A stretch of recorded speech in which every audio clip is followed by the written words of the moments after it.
I see you got your brand. I really think it's dope. Yeah. Even the name, like, Yeah. you know what I'm saying? Dope representation. Yeah. Dope name. Yeah. You know what I'm saying? Dope owner, I would say. Yeah. Like Pursue Eating, right? Yeah, Pursue Eating. Like, where did that originate from for you? This your brand? Yeah, it's my brand. Oh man, 100%. I do everything. I even make most of the clothes. You know what I'm saying? I even got the jeans on right now. These for my fall line. I can show you that later, whatever. But Pursue Eating came from, I had a clothing line before that called Murder Apparel. It was more of a street line when I was more like doing street stuff. You know what I'm saying? But I didn't want to keep pushing that narrative because I knew I could do more, and I wanted to give my community something different to wear, something different to look at, instead of this.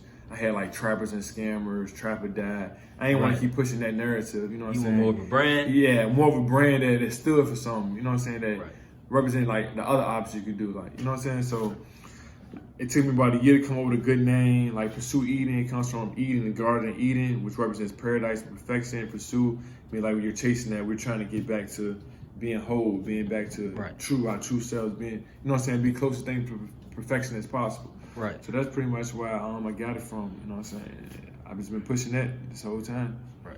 Now I see you, you know, having your healthy lifestyle along with your brand. Do you feel like they correspond with each other? Yeah, definitely though. So I have a CMOS line called Fruits of Eden. So I made everything correlate. I'm playing off the Eden word, you know what I'm saying? So I think health is wealth. When you feel good, you want to look good, you know what I'm saying? I just want to bring that all back together to connect your body with your mind and your spirit. You know what I'm saying? I'm big on that. I'm really a conscious person. Right. Now, one of the dopest pieces I seen or recent was the Letterman jackets. Yeah. Those are custom or like? I have some standard ones, but you get a custom one for additional $50 to $75. You know what I'm saying? But I got yours on the way too, though. You know what I'm saying? That season again. But yeah, I appreciate that. Yeah, I'm currently doing a raffle right now, a $10 raffle. You enter, you send $10 to Pursue Eden Cash App, PURSUEEDEN Cash App, and you get a chance to win a raffle jacket. But it usually go from $250 to $300. Now I seen you with a lot of ways that you marketing yourself. Like, you know what I'm saying? I seen trucks. Yeah. I seen, you know what I'm saying, just the merch itself. Yeah. I seen stickers. Yeah. Like what does that entail with your brand? Like, do you feel like all this is important? You feel like it's gonna pay off? Yeah, definitely. Like the truck was very different to see, and like the logo, seeing the logo on the truck, that was dope. Yeah. Like, what made you like you taking it serious? Like, what really got you to believe and pursue eating? I would say. This is my only thing. Like, I'm all in with it. You know what I'm saying? Like, my brand, like, is like, I feel like I am Pursue Eating. Like, I am Pursue Eating. So, like, my lifestyle, it reflects Pursue Eating. Like, everything I do, from modeling to this, is all me. You know what I'm saying? Like, I give my all in. Like, it's all I got for real. I don't have no job. It's just, this is what I do. I don't do no side, like, you know what I'm saying? Like, no more street activity type shit. So, like, I'm all in. I'm giving you my everything with it. You know what I'm saying? So, and I always wanted to think different. So even with the box truck, the mobile store, which will be done around Thanksgiving. So it's a mobile store. It's a mobile store. Yeah. Okay. You played football for Norfolk State. Yeah. Why'd you stop? For real, I was too busy, like trying to live two lives for real. I was in Richmond a lot of times in Norfolk. I wasn't focused on being a football player. I got too caught up with Richmond life for real. So. After games, I'll go right back to Norfolk, get into some stuff. Like shit, one time I had a scrimmage for spring ball. I ended up being at a crime scene that night in Richmond. You know what I'm saying? Like some crazy stuff happened. I'm in handcuffs and shit. Like, and you know what I'm saying? Like stuff like that. Like, I wasn't focused on football, and that's one thing I do try to preach to people. Like, don't blow your opportunity. You know what I'm saying? Because I was starting at the end of my freshman year. I'm 6'2", 205 at cornerback. Like, I probably could have been, you know what I'm saying, in league somewhere or something, but I didn't value the opportunity. So they got tired of it. I was starting in the freshman year, my whole sophomore year. By my junior year, I played one game. They kept me off the traveling team. They could tell I won't focus, you know what I'm saying? Then I made excuses, like my best friend had got killed and I ended up having a daughter, so my mind wasn't even on football no more. So that's kind of much how I finished that for real. Now, I don't know how true this is, but just looking at your stats, I seen you had 3 interceptions. Yeah. In one game? No. That was that was for the season though. But I had I had 2 interceptions and a forced fumble one game. Yeah. So. What was that like? What made you fall in love with football? I never loved football. You never loved it? No, I never loved it. Anybody tell you I ain't never loved football. So why'd you play?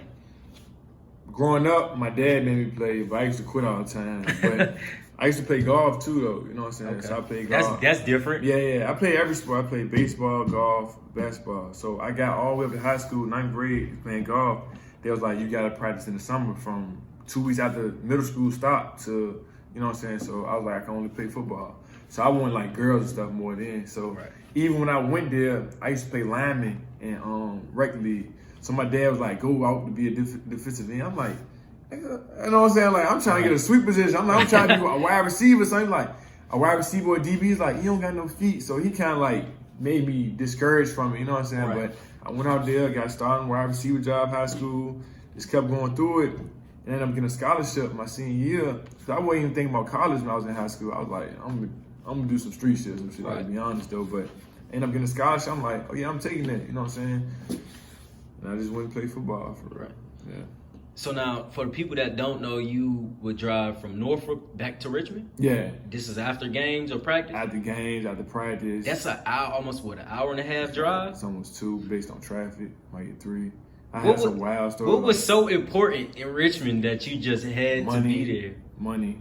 It would be money. Wow. It would be money, but then I make it with girls too though. So like shit, if I got get some money, I hit a girl up like, I be there like 12 o'clock at night, you know what I'm saying? Like, be ready for me, do some quick shit, hit the road back home, you know what I'm saying? So, I was making money back home in Richmond, like, you know what I'm saying? So, like, shit. Because you a broke college student for real. You get 2 checks, you get $2,700 twice a year. Like, that don't get you through everything, you know what I'm saying? Right. So now, I posted a statement that Izzy, the producer, made. He said that college is a scam. Would you agree? No, I wouldn't say that. It's networking and stuff. 'Cause I met people in college that like lifelong friends, build lifelong. You know what I'm saying? They'll do anything for me. You know what I'm saying? I come down to Atlanta. I hit my roommate. You know what I'm saying? Chemistry Feaster. Like, I'm here. Like, you need. You know what I'm saying? Come through the crib, whatever. You know what I'm saying? Like, everything's straight. So I wouldn't say because it expands your world. You know what I'm saying? Right. Instead of your neighborhood. You know what I'm saying? You get stuck. You can't grow with so much if you hang around the same people your whole life. You know what I'm saying? So.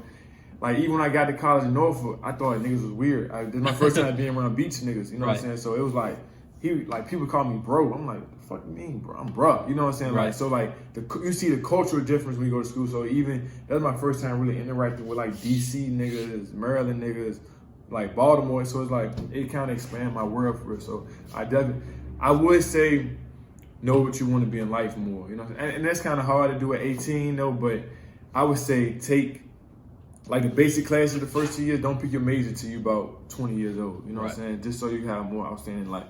And if you're going for a degree, do stuff for like accounting, a doctor or stuff like that. You know what I'm saying?